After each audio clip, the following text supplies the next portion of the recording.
স্বাধীনতার 9 বছর পর British prime minister Clement Atlee যখন ভারতে এসেছিলেন তখন তার সাথে আলাপ হয় কলকাতার তখনকার গভর্নর ফণীভূষণ চক্রবর্তীর সাথে। আলাপ আলোচনার মাঝে চক্রবর্তী মশাই ক্লেমেন্ট অ্যাটলিকে প্রশ্ন করেছিলেন ইংরেজরা কেন হঠাৎ ভারত ছাড়ার সিদ্ধান্ত নিল। অ্যাটলি মাত্র 3টে শব্দে উত্তর দিয়েছিলেন, আজাদ হিন্দ ফৌজ, যার নেতৃত্বে ছিলেন স্বয়ং সুভাষচন্দ্র বোস। এরপর ফণীভূষণ চক্রবর্তী আবার জানতে চান এই পুরো ঘটনার পেছনে মহাত্মা গান্ধীর ভূমিকা কতটা ছিল। অ্যাটলি হেসে উত্তর দেন, মিনিমাল।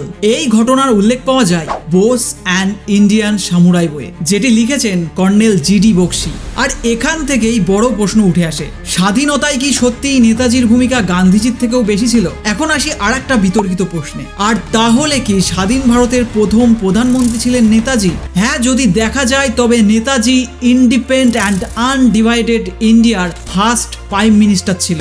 জাপানের সাহায্যে সুভাষচন্দ্র বসু সিঙ্গাপুরে নিজের আজাদ হিন্দ ফৌজ তৈরি করেন। এই ফৌজের সঙ্গে ছিল ব্রিটিশ ইন্ডিয়ান আর্মির ভারতীয় সৈনিকরা, যাদের জাপান ধরে রেখেছিল। সে সময় নেতাজি একের পর এক দেশে গিয়ে সেখানে থাকা ভারতীয়দের মনে স্বাধীনতার লেলিহান শিখা জ্বালিয়ে তুলেছিলেন। তার ভাষণ ও তার সাহস সেখানে থাকা সাধারণ ভারতীয় নাগরিকদের মনে দেশভক্তি জাগিয়ে তোলে। আজাদ হিন্দ ফৌজে অংশ নেওয়ার জন্য অনেকেই এগিয়ে আসে, আর তার এই ভাষণের সময় নেতাজি তাদের কাছে প্রতিজ্ঞা করেন 1 বছরের মধ্যে তিনি নিজের ফৌজ নিয়ে ভারতের মাটিতে পা রাখবেন। আর তার ঠিক আগেই তিনি জাপানি সৈনিকদের সহযোগিতায় ইংরেজদের বিরুদ্ধে 2টি সাংঘাতিক যুদ্ধ লড়েন। আর এর পুরস্কার স্বরূপ এবং নেতাজির প্রাপ্য সম্মানের জন্য জাপান ব্রিটিশদের থেকে জেতা আন্দামান ও নিকোবর দ্বীপপুঞ্জ নেতাজিকে দিয়ে দেয়, যাতে নেতাজি তার ফৌজকে তার আজাদ ভারতে নিয়ে আসতে পারেন। এটাই ছিল প্রথম স্বাধীন ভারতের স্বাধীন জায়গা। আর এই জায়গাতেই নেতাজি খোলা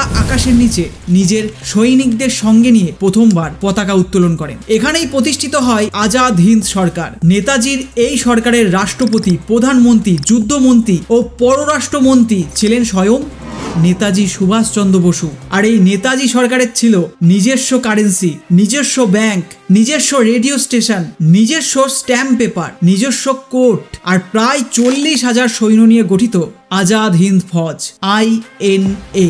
নেতাজির এই আজাদ সরকারকে মোট 9টি বড় দেশ স্বীকৃতি দেয়, Japan, Germany, Italy, Croatia, Burma যেটা বর্তমানে এখন Myanmar, Thailand, Philippines, Manchuria, Nanking যেটা বর্তমানে এখন চীন বা চায়না। আর ঠিক এই কারণেই আজও অনেক মানুষ মনে করেন স্বয়ং সুভাষচন্দ্র বসুই ছিলেন স্বাধীন ভারতের প্রথম প্রধানমন্ত্রী। আপনি কি মনে করেন? অবশ্যই কমেন্ট করে জানাবেন।